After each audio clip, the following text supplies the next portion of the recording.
They call me Terrace. Oh, really? Yes. Oh. I have to go through a lot of changes at the counter. Yeah. Because of who I am and what I'm wearing. Yeah. And that's not going to deter me from wearing it. Yeah. And, how about your employer? What did they say? They tried to make it an issue, but I had to stop them. Yeah. I had to put a stop to it, and now we're all cool with it. Right. It's all right.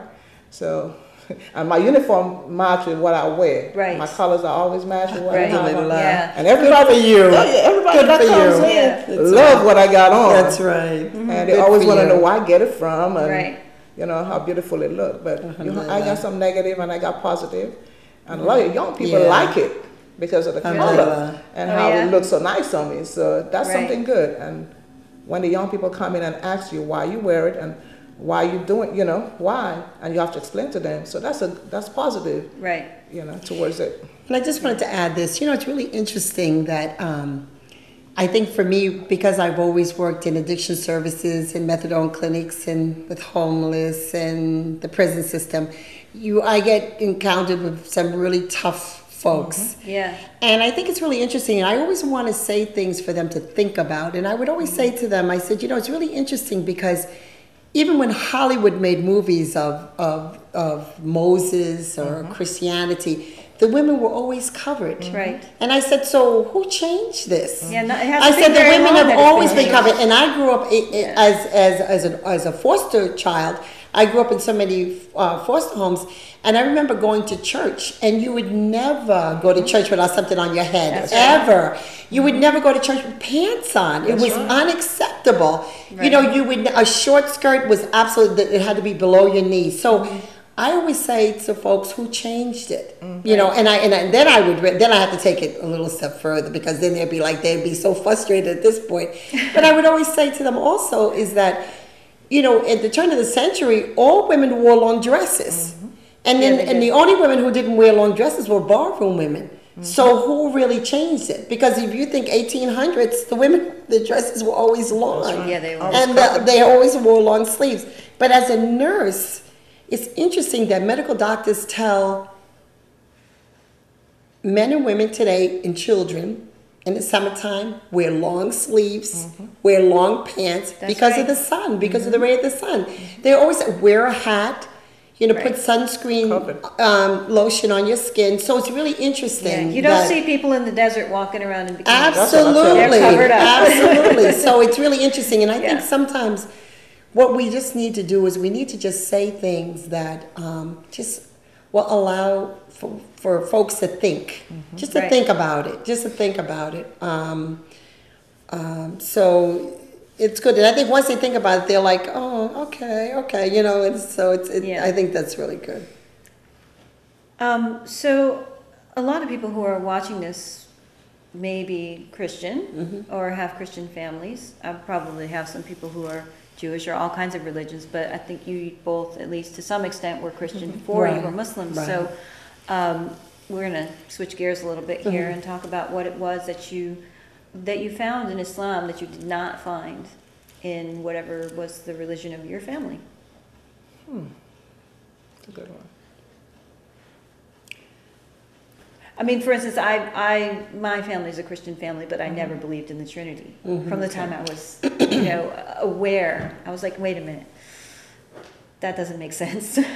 You know, so when I found a religion that allowed me to have all those prophets, but not that, it was very, you know, that was just the deciding thing for me. I knew I'd found what I was looking for. So. And I think the same for myself. It's something that touches your heart. I remember when the first time I heard the Holy Quran, it's like, subhanallah. There's something that just touches your heart. And Allah subhanahu wa ta'ala has blessed me to make Hajj 3 times. And subhanallah, it's just something that touches your heart. And when you hear it, it makes so much sense. Right. You know, and even when you think about your heart, you know, I remember studying anatomy and physiology in school, nursing school. And you think about the heart starts beating in the baby in the womb. And it continues to beat, barring a heart attack. It continues to beat until the day that you go back to Allah. It's like there's so many things, and Allah is always telling us to look at science and look at nature. it's just so much. If what I would say to anyone is just to read the Quran, just to sit and read the Quran, because there's just so much. Allah tells us that never can we count the blessings of Allah. We could never count it. There's just so much, and it's just so powerful that it's unbelievable. So I think for me, it's the peace. And when we give the greetings, we say Assalamu alaikum. Peace be upon you. It's a prayer. It's you're wishing someone well, but more than well, you're wishing them peace. And I think everyone today wants peace. But I think the other thing that's really interesting is, I don't care if someone is Muslim, Christian, or Jew, or atheist, let something happen. Let a car accident happen. Let someone's house catch on fire. Let anything happen. The first thing that most people say, I would say 99.14% is, oh my God. Right. It's really interesting. It's like, oh my God is usually the first thing that comes out of that person's mouth. Right. So I think that as far as Islam is concerned, that I would just ask for those to just sit and listen. Listen to the Quran and listen to what Allah subhanahu wa ta'ala is telling us. Listen. And that the fact that we're all going to die, none of us is going to get out of here alive. We're all going to die. And that we're on a journey, and but it's so complicated. It's easy to sit here and just give a small bird's eye view of this. It's so complicated, but it's so. But then again, it's very simple. Islam is very simple. Muslims are not very simple, but Islam is very simple. Absolutely, Islam, absolutely. Right. So how about you, Sister Barbara? I think if somebody really wants to know about God, they need to put the Bible down, because you'll read one thing in the Bible. It said there is only one God. No matter where you read in the Bible, there is only one God. Right. But they don't teach you when you go to church. That is not being taught. There is one God. Right. They have three gods. Three. Right. You have to worship three different people, and they forget who is the main body, and that's God. So they don't forget it. But in Muslim, there is no other body. There is one. Right. Okay, so we worship one God, and if people really realize that, then they would turn. They would change to be Muslim, just because of what they know of the Bible and what the Quran is teaching you, and is what God wants you to. It's pretty much the same. It's the same. Oh, it's the same if thing. If you only listen and pray with your heart, He will lead you to the Quran. Right. You guys answered my last question already. These days, I think it's changed a lot.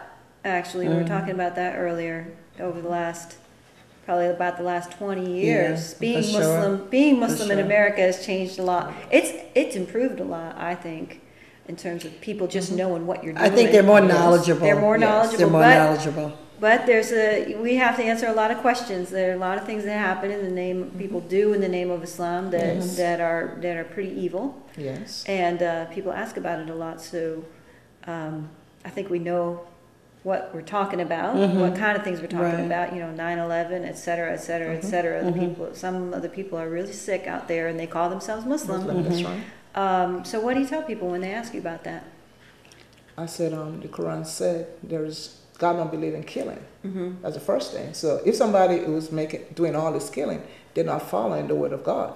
They're not following the Quran, because the Quran tell you no killing. So how could somebody kill and say that they are Muslim when they committing those crimes? Right. So and that's one of the basic things.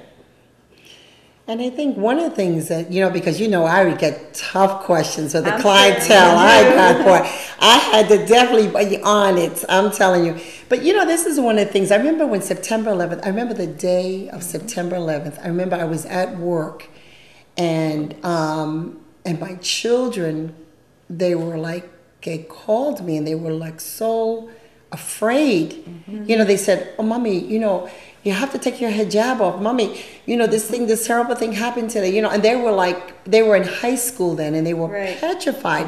And I said, first of all, calm down. We have to remember Allah. That's number one. And I said, and Mommy is never going to take her hijab off, not because of an incident that happened.